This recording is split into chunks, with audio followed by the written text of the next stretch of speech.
This is London Real. I am Brian Rose. My guest today is David Icke, the English writer and public speaker known since the 1990s as a professional conspiracy theorist, calling yourself a full-time investigator into who and what is really controlling the world. You're the author of over 21 books and 10 DVDs and have lectured in over 25 countries, speaking live for up to 10 hours to huge audiences filling stadiums like Wembley Arena. You are here today to talk about the coronavirus pandemic, the worldwide COVID-19 lockdown, and the looming global economic recession. David, welcome back to London Real. Thanks, Brian. A lot of people out there with a lot of questions. There's a lot of confusion. This is a crazy time. I wanted to start off and just say a few things as far as where we are. Okay. It's March 18th, 2020 right now. I want to throw some of my views out there, and then I want to hear your views, Okay. and I want to have a good discussion about this. Stock markets in America are down well over 25% since their highs, and a global recession is all but certain. Federal Reserve has cut rates to nearly zero. The U.S. has approved a $1 trillion stimulus package. The U.K. a £330 billion stimulus package. Many industries at risk. Aerospace, travel companies, entertainment, events, retail outlets, the list goes on and on and on. I hear through my sources we should expect military troops here in London in the next couple days on the streets.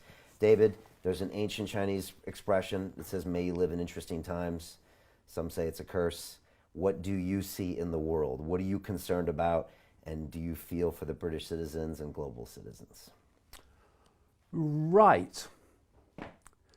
Well, maybe if I just put some background in place, and then we can take it from there. For 30 years, I've been warning people in my books and in every other way I can that this world is controlled by a cult. It's a cult that has no borders. It operates in all the, at least major countries, and in fact, all the countries in the end, and particular in those countries that dictate the direction of the world. So the cult will be at the core of the system in China. It will be at the core of the system in America, etc., etc., etc. And so what have I said in this 30 years that this cult wants? I've said, and I've said it in the chats we've had before, it wants to create a beyond Orwellian global state in which a tiny few people dictate to everyone else. I've referred to this as the Hunger Games society. And you can picture the structure very clearly. Picture a pyramid. At the top of the pyramid, you've got a tiny few enormously wealthy people that actually are connected to this cult. We now have a name for them. We call them the 1%. At the bottom of this pyramid in the Hunger Games society is basically the rest of humanity that is dependent upon the 1%. And in between the two is a vicious, merciless police military state to impose the will of the 1% on the population and to prevent the population challenging the 1%. And this Hunger Games society is not classic fascism, it's not classic communism, although the outcome in terms of tyranny is the same. It is a technocracy.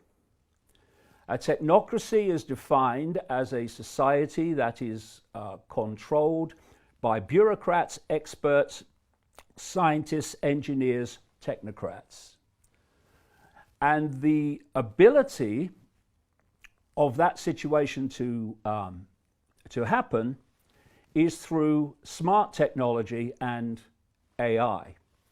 The idea is that everything will be connected to AI. This is what the Internet of Things is all about.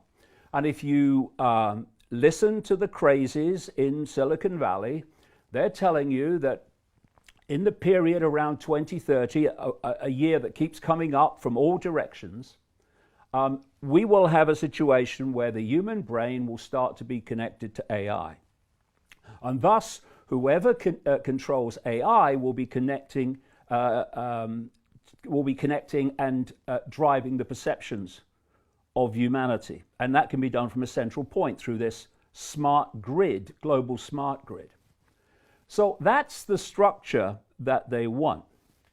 They also want a society completely cashless, where everything is digital money, a single one world currency, which will be run through this smart grid.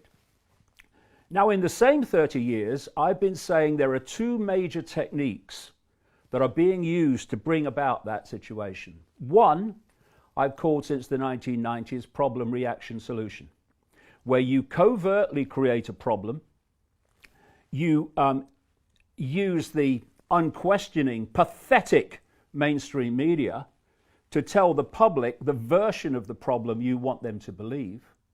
And you're looking at stage two, the reaction, for fear, that's the currency of control, outrage, whatever the problem is, and either a demand from the public that something must be done, or at least an acceptance from the public that things need to change because of the problem.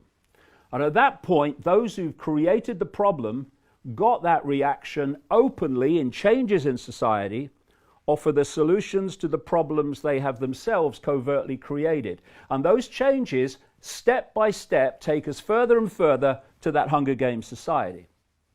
There's another version, which I call no problem reaction solution, where you don't need a real problem, you just need the perception of one, weapons of mass destruction in Iraq, and you still have the ability to provide your society-changing solution. The stablemate of problem reaction solution is what I call the totalitarian tiptoe, where you start at A and you know you're going to Z, but you know if you go in too big a leap, people will look up from the game show and the latest Simon Cowell